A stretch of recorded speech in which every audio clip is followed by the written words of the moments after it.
আমি যি কওঁ তাক কিবা এটা ভাবি কওঁ, তাক কিবা এটা চিন্তা কৰি কওঁ আৰু তাক কৰিবৰ কাৰণে কওঁ। মই যেতিয়া কৈছিলো যে 1 লাখ চৰকাৰী চাকৰি দিম, কংগ্ৰেছৰ মানুহবিলাকে মোক হাঁহিছিলে। আজিতো মই কৈছো 1 লাখ নহয়, আমি পাৰিলে 1.5 লাখ পাছ কৰি 2 লাখৰ ওচৰা-ওচৰি লৈ যাম। এতিয়া মোক ল'ৰাবিলাকে সোধে যে দাদা পুলিচৰ দৌৰ কেতিয়া হ'ব? আমি কওঁ জুলাইত দৌৰা হ'ব।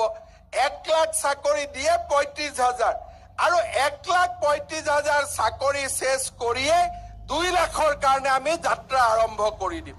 টকা পইচাও দিব নালাগে। আমি যি কওঁ তাক কিবা এটা ভাবি কওঁ, তাক কিবা এটা চিন্তা কৰি কওঁ আৰু তাক কৰিবৰ কাৰণে কওঁ। মই যেতিয়া কৈছিলো যে 1 লাখ চৰকাৰী চাকৰি দিম, কংগ্ৰেছৰ মানুহবিলাকে মোক হাঁহিছিলে। আজিতো মই কৈছো 1 লাখ নহয়, আমি পাৰিলে 1.5 লাখ পাছ কৰি 2 লাখৰ ওচৰা-ওচৰি লৈ যাম। এতিয়া মোক ল'ৰাবিলাকে সোধে যে দাদা পুলিচৰ দৌৰ কেতিয়া হ'ব? আমি কওঁ জুলাইত দৌৰা হ'ব। 1 লাখ চাকৰি দিয়ে 35,000 আৰু 1,35,000 চাকৰি শেষ কৰিয়ে 2 লাখৰ কাৰণে আমি যাত্ৰা আৰম্ভ কৰি দিম। টকা পইচাও দিব নালাগে। আগতে